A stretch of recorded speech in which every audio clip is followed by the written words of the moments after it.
Que bênção os jovens aqui ministrando, né? Para chegar até aqui, eles tiveram algumas semanas de oração e jejum para chegar aqui nesse ponto. Muitos ensaios, muitas ministrações, mas esse trabalho vale a pena, não vale, gente? Olhando e vendo os jovens, um dia eu fui um gurizinho assim em cima do altar também. O tempo passa rápido, né? O tempo passa rápido. Parece que foi ontem. Mas Deus é bom. Deus é bom em toda a fase da nossa vida, não é verdade? A gente não pode se estressar porque está ficando velho, né? Olha para quem está perto de você e diga para ele assim, não se estressa não. Está todo mundo envelhecendo, não é só você.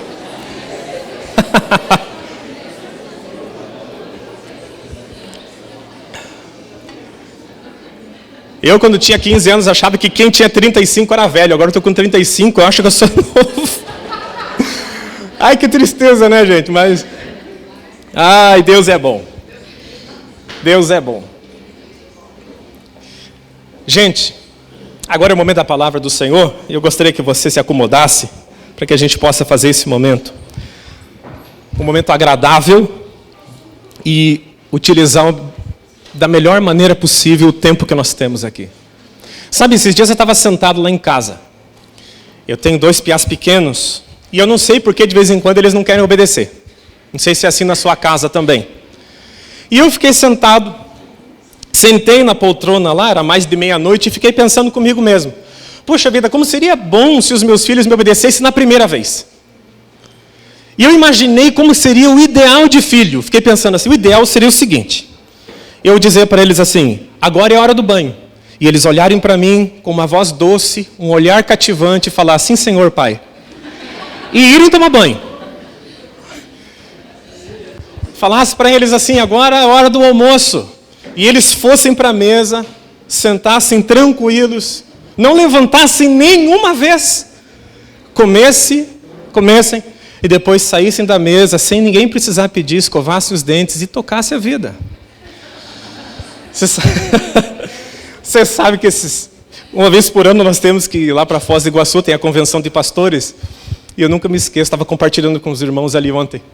Há dois anos atrás eu fui na convenção, e a gente chegou em Foz do Iguaçu, estava muito quente, e eu tenho uma dificuldade com o calor muito excessivo. E aquele calor de Foz do Iguaçu, batendo mais de 30 graus, bem tranquilo na gente. A gente chegou de viagem, tinha acordado 7 horas da manhã, estava no aeroporto, na verdade, já. Fomos para Foz. Chegando em Foz, a gente foi sentar para comer. E eu gosto de comer tranquilo. Um dia eu vou voltar a comer tranquilo. Aí a gente sentou na mesa, do lado dos meus colegas, pastores, meus amigos. A primeira coisa que o João fez, antes da gente fazer qualquer coisa, foi derramar a Coca-Cola inteira na mesa. As taças, puff. Eu falei assim, ai Jesus. Sabe quando você faz uns 30 segundos de silêncio, que se você falar não vai dar certo? Fechei os meus olhos, fechei minha boca. A minha esposa identificou que eu estava não dando lugar ao diabo naquela hora. Eu falei assim, não vou falar nada, não vou falar nada, não vou falar nada, não vou falar nada. Puxa vida, esse seria o ideal de filho, chegar num hotel tranquilo, sentar, esperar a sua vez e comer. Bom, mas quando eu leio a Bíblia, eu vejo que não existe filho ideal. Teve um só. O único que obedeceu sem questionar absolutamente nada, e o nome dele foi Jesus. E eu fico olhando a nossa relação com Deus, e a Bíblia diz que Deus é Pai. E eu fico olhando, às vezes eu cheguei a pensar assim, puxa, será que eu sou um mau pai, por isso que não há aquela obediência tão rápida? Será que eu não sou um bom pai, por isso que existe um time demorado para a coisa acontecer? E eu olhei na Bíblia e vi que Deus é o melhor pai do mundo. E mesmo assim, ele tem muitos filhos que não o ouvem. Aí eu pensei, então não é problema meu só? Eu não sou o único pai que tem esse problema. Eu não sou o único pai que insiste para o filho fazer a coisa certa e às vezes ele não faz. E às vezes a gente tem que refazer de novo. E às vezes quando você pensa que está indo, aprendeu, de repente entra num ciclo e você tem que ensinar de novo. Aí eu olho para as Escrituras Sagradas lá, especificamente no livro de Lucas, capítulo 15, e eu vejo uma história que realmente parece muito com a nossa. Jesus contou uma história da seguinte forma. Existia um pai que tinha 2 filhos. Quantos filhos ele tinha? 2. Esse homem, ele era muito rico, muito poderoso e muito influente. E ele tinha 2 filhos que trabalhavam na sua fazenda. Mas passou algum tempo, por algum determinado motivo, que a gente não sabe explicitamente, o filho mais novo chega para o pai e fala assim: pai, o negócio é o seguinte, eu quero que o Senhor me dê a parte que me cabe na herança. Porque eu quero pegar o meu dinheiro, quero administrar o meu dinheiro para mim. E também não entendemos o porquê, naquela parábola, o porquê que o pai faz aquilo que o filho está pedindo. O filho mais novo, ao pedir para o pai a sua parte na herança, em outras palavras, estava dizendo: eu quero que o Senhor morra, porque eu quero é o dinheiro. Mas o pai da parábola era bom, daquela história ele era bom. E segundo o costume do Oriente Médio naquela época, se divide, você tinha 2 filhos, dividia a herança por 3 partes, 2 partes para o filho mais velho, 1 parte para o filho mais novo. O filho mais novo pegou a sua parte na herança. E quando ele pega, não muito tempo depois, ele vende tudo, transforma em dinheiro e vai para uma terra distante do seu pai. E nessa terra distante, ele vai gastar todo o dinheiro que ele tem. Toda a herança que ele tinha, que era para ele, para a futura mulher dele, para o futuro filho dele, ele consome de maneira desenfreada. O problema maior ainda veio depois. Porque depois que ele queima toda aquela herança, a Bíblia diz que veio uma fome depois daquele tempo. Quem está contando essa história é Jesus, no livro de Lucas, capítulo 15. Depois que ele consome toda a herança, vem a fome. E ele vai procurar emprego. O problema é o seguinte: ele é judeu e está morando numa terra longe de Israel. E o único emprego que dão para ele é para cuidar de porcos. E segundo a tradição judaica, é maldito aquele que cuida de porcos. A tradição oral rabínica, descrita no Talmud, diz que maldito é aquele que ensina a filosofia grega e maldito é aquele que cria porcos. E aquele rapaz, a única coisa que sobrou para a vida dele foi criar porco. Mas ainda, ele precisava descer um degrau ainda mais baixo. Ele olhava os porcos comendo, ele observava os porcos comendo e por algum momento, em algum determinado momento, ele sentiu vontade de comer aquilo. Você já viu o porco comer? Quem já alimentou porco aqui na chácara, no sítio? É apetitoso aquilo? Quando você olha o porco comendo, você pensa: trocaria a comida da minha mãe, almoço de domingo, por isso? Ele quis comer aquilo. Pensa num negócio mais maluco. Ele era filho de um homem que tinha muito dinheiro. E de repente, por se afastar do pai, por ir longe do pai, por desejar a morte do pai, para viver longe das regras do pai, ele cai tanto na vida que a única coisa que ele deseja é comer aquilo que o porco está comendo. E agora, aquele jovenzinho que estava cheio de justiça própria um tempo atrás, dizendo: é direito meu ter a herança, agora ele cai em si. E ele pensa consigo mesmo: gente, os empregados do meu pai têm mais comida do que eu tenho aqui. A comida de sobra na casa daqueles que trabalham para o meu pai. Eu vou fazer o seguinte: eu vou voltar para a casa do meu pai e eu vou falar 3 coisas para ele. Pequei contra o céu e contra o Senhor. Não sou digno de ser chamado seu filho. Me trata como qualquer um dos teus empregados. E ele formulou isso tudo, quando ensaiou, ficou maravilhoso, ele pegou o nada que tinha e foi. E ele foi encontrar o pai dele.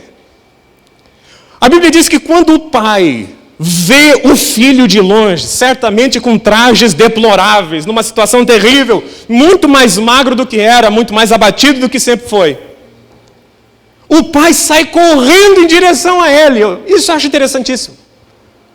Porque o filho merecia uma surra. E o pai sai correndo e ainda o abraça. Quando você lê os costumes do Oriente Médio, é bem interessante você observar que o filho que trazia vergonha para a casa do pai deveria ser apedrejado pela comunidade inteira. Mas quando o pai percebe que o filho está voltando, talvez ele possa até perceber alguém pegando uma pedra no chão, ele diz: não, ninguém vai matar meu filho. Ele correu e abraçou o filho.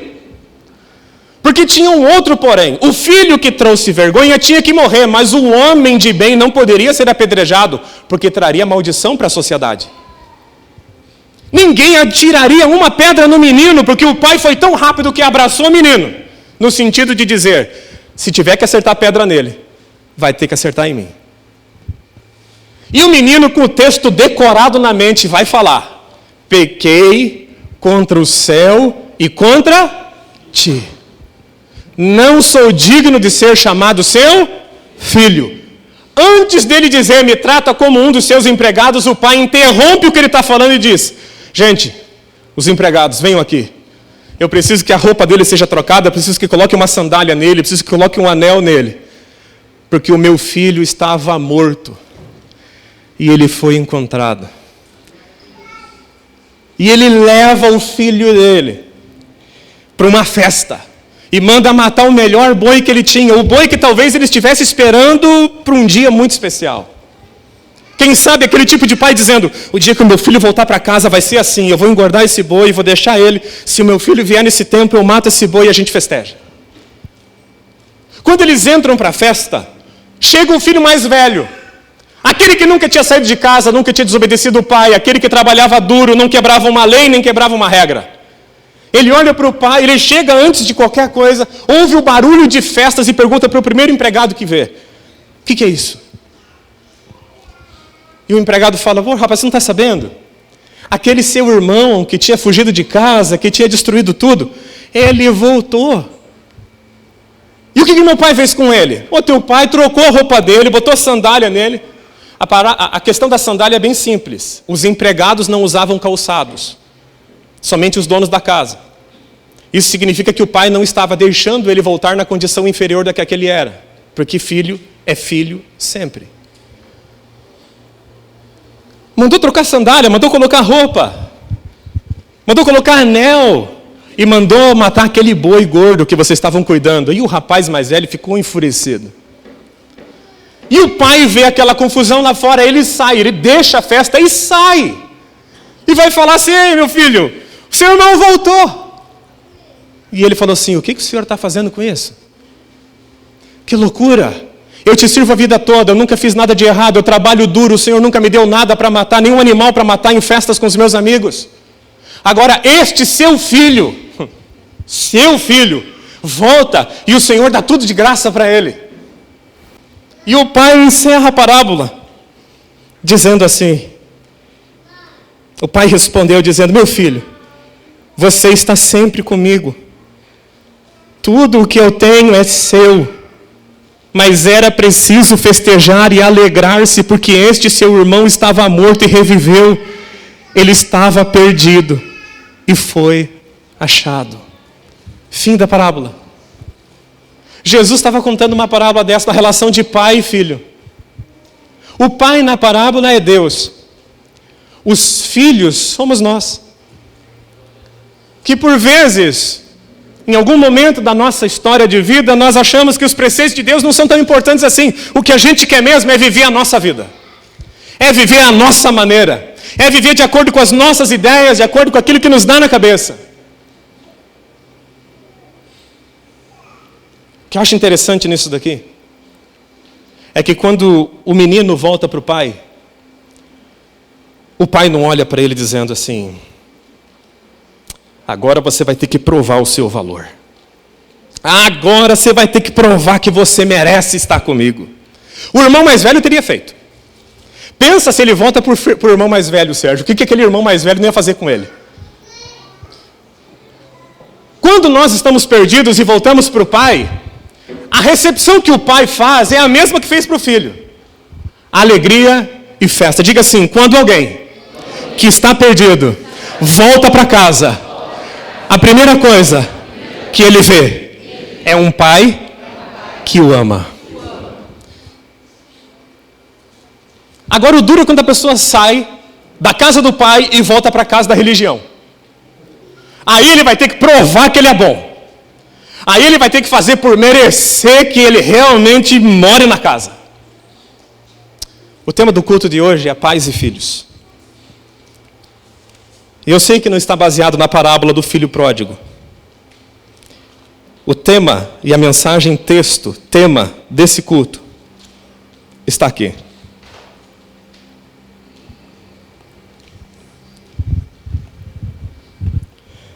Eis que eu lhes enviarei o profeta Elias, antes que venha o grande e terrível dia do Senhor.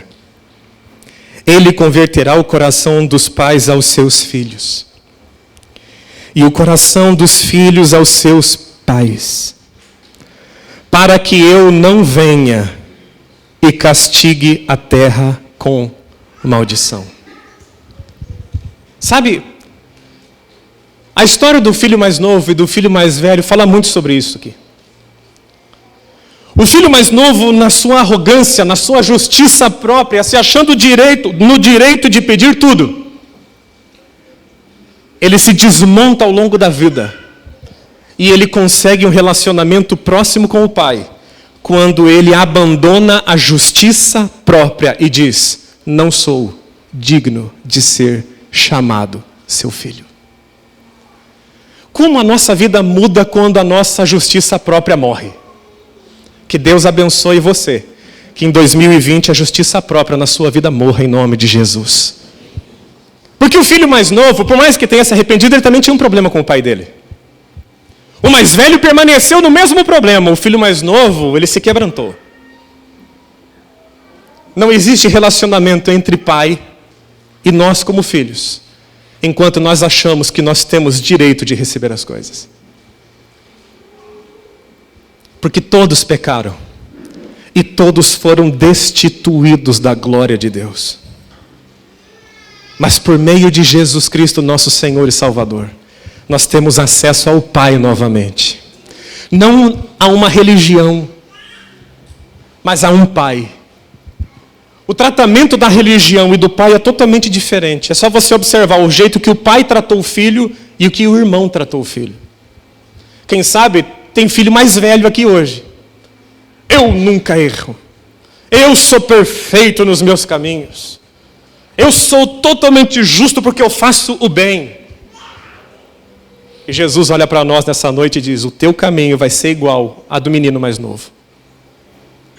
Na ânsia da justiça própria, nós perdemos o reino de Deus e a sua justiça.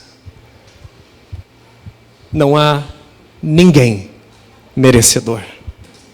Nenhum de nós. Nenhum de nós está na posição de dizer aquele é bom, aquele é ruim. Nós estamos na posição de dizer obrigado, Senhor, pela sua graça e misericórdia sobre a minha vida. É por isso que Jesus também declara: não julgueis para que não sejais. Porque na mesma medida que você julga, julgarão a você também. Então, sabe o que é melhor? Olhar para cima e dizer: Pai, obrigado, porque o Senhor me encontrou. Como diz o apóstolo Paulo: se for para me gloriar de alguma coisa, eu vou me gloriar na cruz de Cristo, porque foi lá que eu morri para o mundo, e o mundo morreu para mim. Me gloriarei no meu Senhor. Religião não pode mudar a nossa vida, mas Jesus Cristo pode mudar a nossa vida.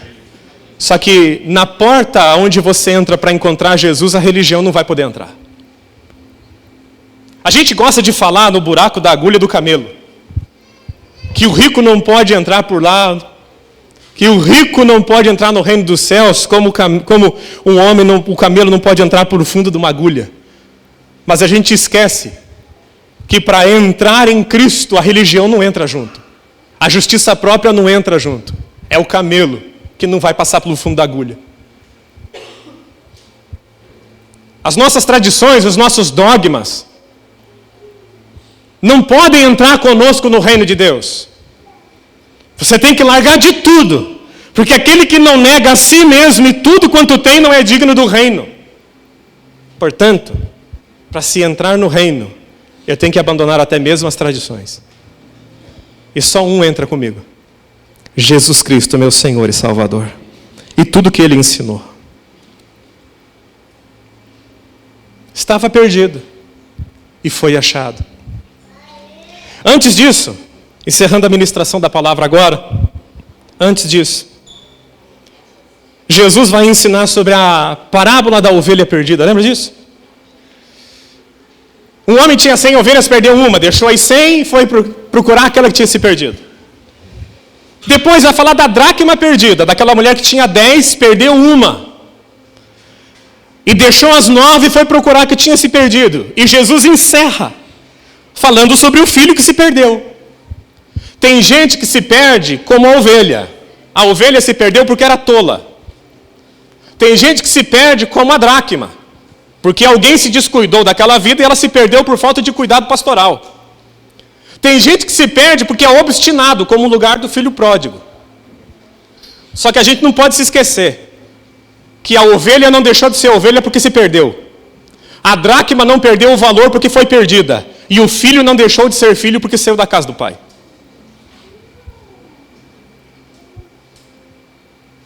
Quem sabe há pessoas aqui nessa noite que se perderam, como aquela ovelha, por tolice, por ignorância. Se perdeu de Deus ao longo da jornada. Quem sabe tem gente aqui que é como aquela dracma. Sabe o que era a dracma?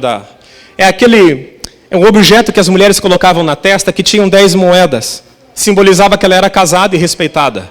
Quando uma mulher perdia uma daquelas moedas, ela era envergonhada e desvalorizada.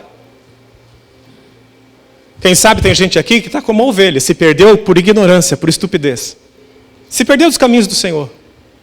Quem sabe tem gente aqui que está como no caso da moeda perdida, se perdeu porque faltou pastor. Quem sabe tem gente aqui nessa noite que está na posição do filho mais novo, se perdeu porque é obstinado. Quem sabe? Tem gente que está aqui nessa noite e está perdido porque acha que é justo demais para se assentar junto com pecadores. Está perdido dentro da casa do Pai. A boa notícia é que o pastor foi atrás da ovelha que se perdeu, mesmo ela sendo estúpida.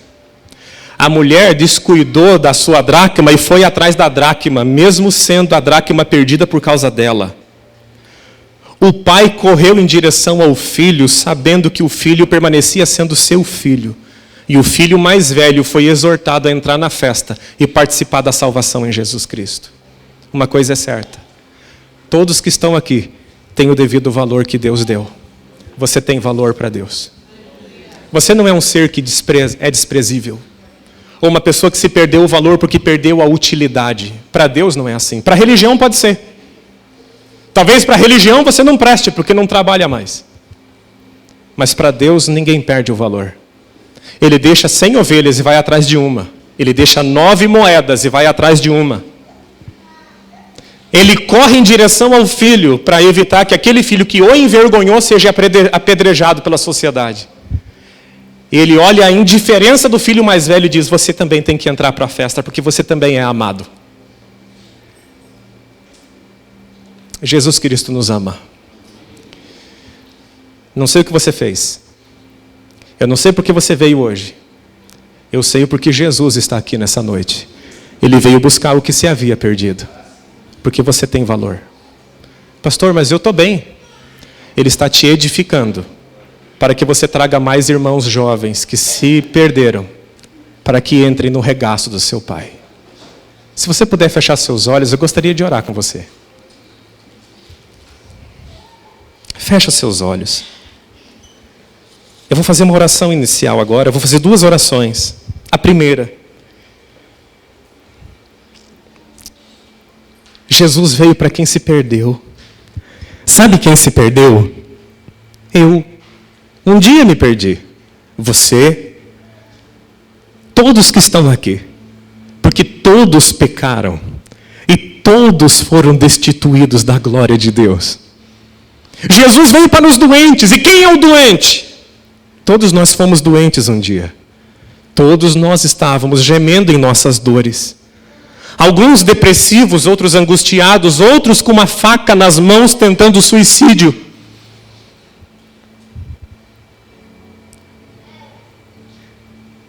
Jesus veio para buscar aquele que tem justiça própria, aquele que acha que não precisa de Deus, que não precisa do favor. Afinal de contas, eu faço tudo direito. Você é doente também. Porque aquele que diz que não tem pecado, peca. Porque aquele que diz que é demasiadamente justo em si mesmo, ele também é pecador. Ele se torna, segundo a Bíblia, que nós gostamos de usar uma palavra, um jargão cristão, bíblico, fariseu. É o religioso, aquele que acha que ele consegue tudo o que consegue porque ele é bom filho. Ele não quebra a lei, ele vem em todos os cultos, ele não erra nunca, ele lê a Bíblia todos os dias. Esse também está perdido. Jesus Cristo veio para todos nós. Ele não fez acepção de pessoas. Ele não disse, esse aqui eu não quero mais.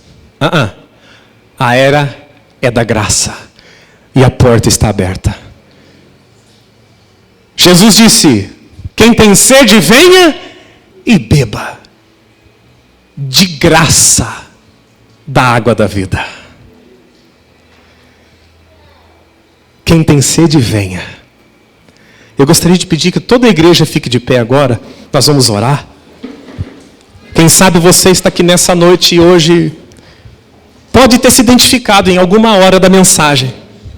Seja como a ovelha que se perdeu, a moeda perdida. Quem sabe você foi tolo e saiu. Quem sabe alguém foi tolo com você. E você se magoou e saiu.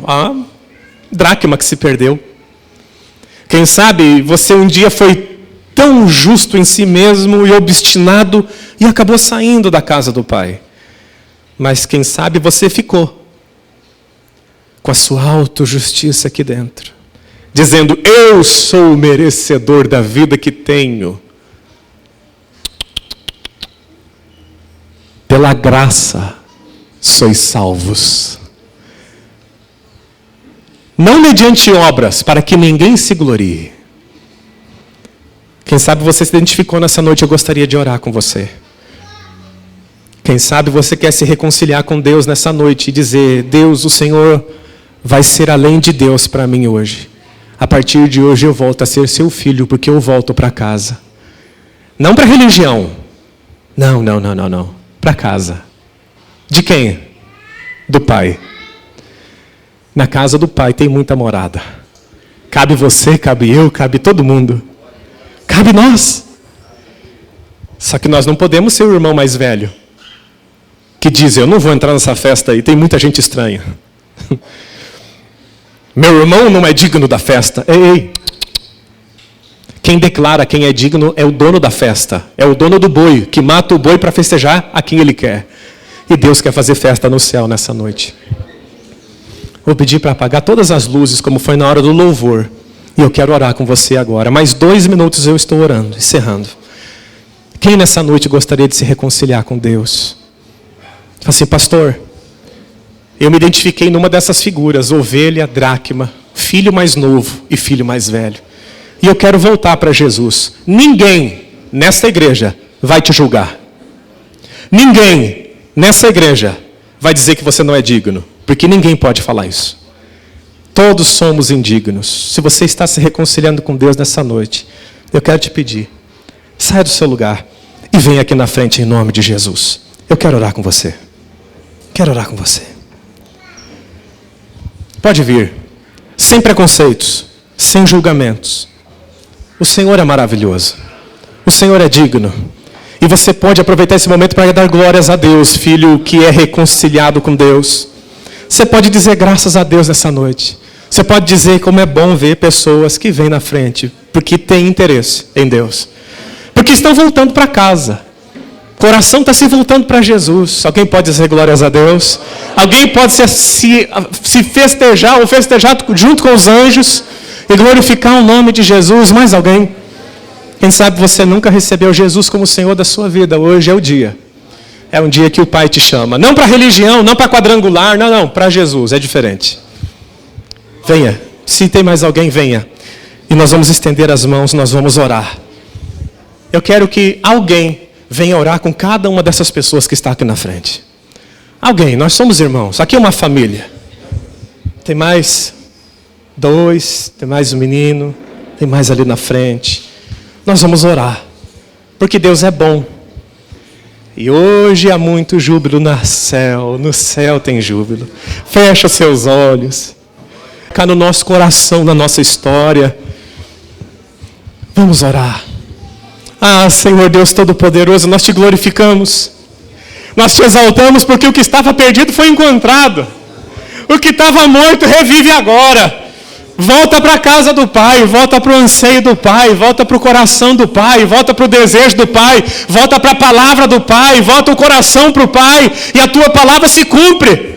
Porque aquele que veio, Senhor, e transformou o coração do Pai no Filho, e o Filho ao Pai, voltou o coração um ao outro, é o Senhor, meu Pai. João Batista e depois Jesus completando toda a obra. E nós te glorificamos e pedimos que esses corações se voltem ao Senhor de forma sobrenatural e tremenda. Meu Pai, faz a circuncisão do coração. Em nome de Jesus, que opere-se nessas vidas, meu Pai, o dom da vida eterna em Cristo Jesus. Em nome de Jesus, nós te glorificamos, porque na casa do Senhor há júbilo. Há filhos que voltaram. O boi foi morto. Jesus morreu na cruz. Nós não temos o direito de julgar, e sim de abraçar, meu Pai. Por isso, nós que estamos na casa, nos alegramos com eles, pelo poder do poderoso nome de Jesus. Amém e graças a Deus. Você pode voltar para o seu lugar e a igreja aplaude o nome de Jesus.